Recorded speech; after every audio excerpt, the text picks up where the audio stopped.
GoldenNova? What's going on? You finally realized that 6 Samurai will never be good in Duel Links again? Huh? Oh, no, I'm delusionally devoted to that deck. 6 Samurai for life. Okay then, what's got you so glum? Well, remember how I put that incentive on Twitter, letting people know they could donate to decide my next explained video? Yeah, and you flipped your lid because MBT got one of them. What did he pick?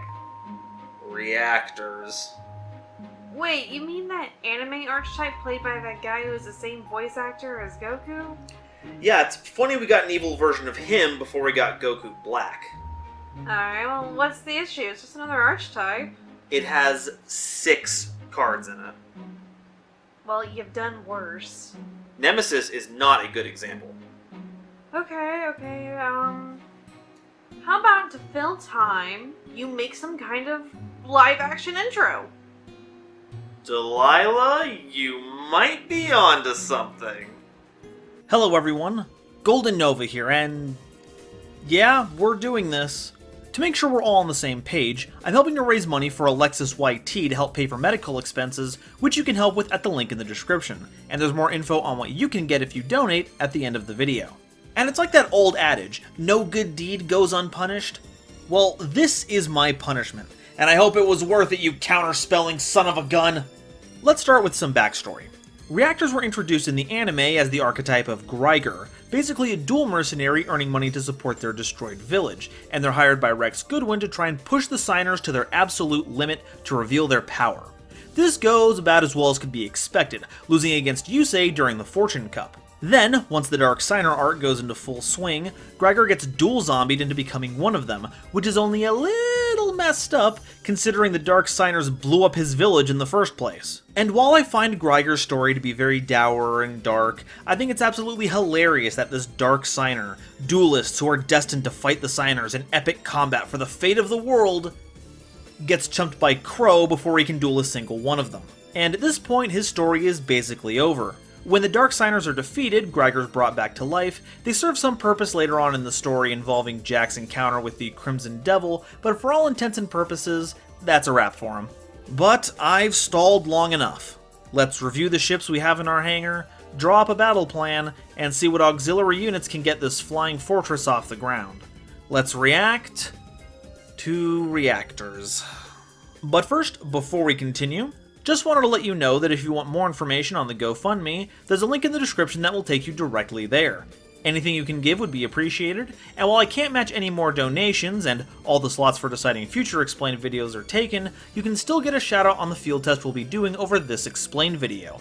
Just DM me on Twitter or Discord a receipt of any amount that's $1 or more, and I'll add your name to the credits. Thank you all so much for your patience, and now, back to the video.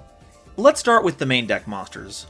All the reactors are dark machines, and the first one is Spell Reactor RE, a level 3 monster with 1200 attack and 900 defense.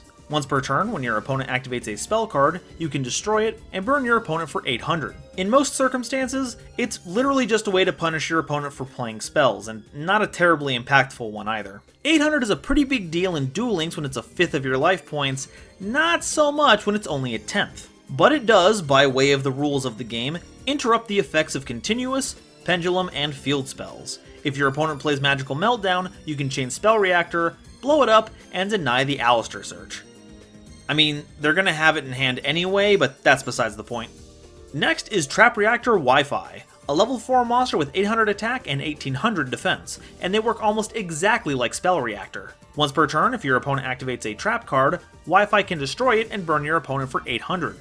All the same advantages and disadvantages apply here as well. You can destroy any trap that's activated to cause the burn, but you're only going to be able to stop the effects of continuous traps from resolving, which actually makes it a pretty hilarious deterrent for most floodgates. Like, if you don't care about your normal summon, you can bring out Trap Reactor, then keep it on retainer during the rest of your combo in case your opponent has a there can be only one for you. I also want to point out some very specific wording here. You can only use Wi-Fi and RE's effects in response to a card activation, not an effect activation.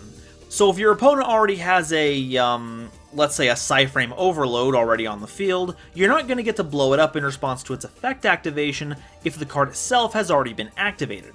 Everyone got that? Good, because I'm not telling you how to use the Wi-Fi again.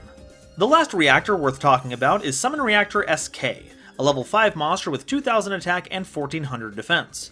The first time one or more monsters are normal or special summoned to your opponent's field, you inflict 800 points of damage to him. Unlike the previous two, you don't destroy the summoned monster, but if the effect is triggered, you do get to negate one of your opponent's attacks during the battle phase that turn. But if we're looking to unlock the true power of this deck, we won't be giving this card enough time to spin the propellers on those effects, because when it's on the field, you can send it, along with one each of Trap Reactor Wi-Fi and Spell Reactor RE to summon Flying Fortress Skyfire, a Wind Machine level 8 monster with 3000 attack and 2500 defense. You can tell they're a boss monster because of the blue eye stats. They can't be normal summoned or set, and can only be special summoned with the effect of Summon Reactor SK. Once per turn, you can send one card in your hand to the grave to destroy any card your opponent controls, and while it's a little late to the updated card text party, it looks like it doesn't target, so that's pretty neat. Also, during your opponent's turn, you can either destroy a monster your opponent normal or special summons, then burn your opponent for 800, or if they set a card, you can do the exact same thing, blowing it up and throwing a sweet Ukazi at them. This is the pinnacle of the deck's power, and if we take away all the flim-flam you need to do to actually summon this behemoth, it's actually pretty cool. It gives you more interaction than most lower tier boss monsters, even today, and trading a card in your hand for spot removal is a nice way to uproot problems on your turn. Unfortunately, barring some kind of wild legendary duelist revamp, we can't ignore all the flim-flam. And we don't have many other pieces of support either, so let's get those covered before I get carried away. The only piece of non-monster support is Fake Explosion. If an attack is declared by an opponent, you can activate this card, keeping any monster in that battle from being destroyed. After damage calculation, you then get to summon a Summon Reactor SK from your hand or grave. It's very frustrating that you can't summon an SK from deck with this. Would it really have been that broken if it let you do that? But at least it gives you a way to field the most difficult to summon reactor, while giving a little bit of protection to the smaller ones. Plus, it's a cool Super Sentai explosion, what's not to like? The deck also has a Synchro monster that was introduced once Greiger was folded into the Dark Signers, though if you've only seen the anime, you'll know it as an a Dark Synchro monster instead. Dark Flat Top, a level 8 Dark Machine with 0 attack and 3000 defense, requiring one Dark Tuner and one or more non-tuner machine monsters. Once per turn, you can target and summon a Reactor monster or a Flying Fortress Skyfire from your grave, ignoring summoning conditions. Also, if Dark Flat Top is destroyed and sent to the grave, you can special summon one level 5 or lower machine monster from your hand. So hey, you have a monster that can help revive any fallen Skyfires, or even bring back Reactors from the grave to help make your first one. But much like how it was slapped onto the Archetype in the anime, Dark Flat Top doesn't really belong with the rest of the cards we've mentioned, and the bar was already pretty low. The mechanics of Dark Synchro summoning involve making a monster out of negative levels, so the gigantic tuners needed for the anime version of Dark Flat Top don't exist, so yeah, you're gonna have to make some major allowances if you want to add this to your arsenal. And that's not the only card that's out of place in the theme either. I haven't mentioned them till now, but there's been some legacy support that's been absolutely abysmal in jumpstarting the theme. Psychic Reactor is a trap that turns all your psychic monsters into DD warrior ladies, but the archetype is exclusively machines! Like, were the developers pushing people to mix psychic monsters in there? They were introduced in the 5Ds era, so I guess it's possible. Then we've got Ancient Gear Reactor Dragon, and I feel a little insulted at this point. Like, it works so well in Ancient Gear decks, but throws absolutely zero bones to reactors. It helps gadgets out more than reactors, what's up with that? We're even getting a new card in Rage of Ra of all places, Reactor Slime, and while the effects to make tribute fodder are nice, one of them locks you into Divine Beasts. Spoilers, reactors don't have one of those. And the other just grabs you Metal Reflect Slime, which, yeah, I guess it'll survive longer than the tokens, but that's a whole other garnet you have to run in the deck. What a letdown. So, the game plan here is simple if underwhelming. Summon a bunch of reactors, make Skyfire, blow stuff up, burning our opponent's life points along the way.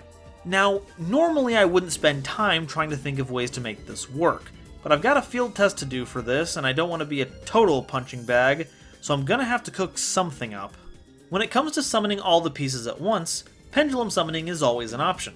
As long as your scales don't lock you out, which is funny considering 2 machine pendulum decks exclusively do that, you can stock them all in your hand until the right moment. One of them can even help without a completed scale. Symphonic Warriors. Using Guitar's effect to summon Mix will give you an extra normal summon and tribute fodder for SK. Or if you've got a level 3 Dark Tuner like Black Salvo, that's all the material you need for Dark Flat Top. Still upset that you specifically can't make that Synchro with just their effect. Speaking of Flat Top, the Assault Mode engine is actually very good at summoning out level 8 Synchros, and you can do it all off of just one card. Assault Sentinel can tribute itself to summon Reflector, who can search you a copy of Assault Mode Activate when they're summoned. Then, use Reflector's other effect to revive the Sentinel, boosting its level by 3, then use Sentinel's other effect to reveal the Dark Flat Top to change its type to Machine, and presto! You've got a level 1 Dark Tuner and a level 7 Machine. Alternatively, if you want to build up some defenses, you can make Stardust Dragon instead, set the Assault Mode, and activate it on your opponent's draw step to make Stardust Dragon Assault Mode. Now, these next two aren't strictly speaking reactor cards or help the deck in any way, but I didn't know where else to add them, so think of these as just fun, bonus Greiger facts. Flying Fortress Skyfire is just not good, especially as the game's progressed, which is crazy to me considering that Greiger also introduced two of the most degenerate burn cards ever printed. Their anime counterpart introduced Dark Strike Fighter, which doesn't seem too crazy in a vacuum, but was a great complement for decks that summoned a bunch of high-level, high-attack monsters. Even if your opponent survived the battle phase, Dark Strike Fighter could still cannon soldier your entire field into their life points, and at 200 points of burn per level, you were doing at minimum 1400 points of burn damage by tributing itself. It was taken off the ban list back in 2015, but only after it got hit with a pretty severe errata, making it so you could only activate the effect during your main phase 1, and could only do so once per turn. On the manga end, we have Blaze Phoenix, the Burning Bombardment Bird, a monster that has been the center point of numerous FTKs throughout the years. I feel like this card was hit on the ban list at some point, and while I can see it happen in the OCG, I can't find any record of it happening in the TCG. Regardless, it's not consistent or resilient enough to see widespread play, so you won't have to worry about seeing it often, if ever, but I don't think that'll stop anyone from feeling burned if they have to deal with it. And there we go, a complete, concise catalog of all things Reactors, which I expect to be pretty evergreen content. If Konami ever turns around and makes legit Reactor support in the future, please feel free to come back to this video so you can point and laugh at me. I'd like to give a big thank you to MBT Yu-Gi-Oh! For sponsoring this episode, despite the feigned frustration this was actually pretty fun, as well as the Havercardman and JC Theater Yu-Gi-Oh! For their contributions. If you want your name or channel read out at the end of the future field test episode for Reactors, please make sure to check out that link for the GoFundMe and my tweet about it for instructions. We've still got quite a journey ahead of us to reach our goal, so anything you can give is appreciated. Thank you all so very much for watching, and I'll see you next time. Bye-bye.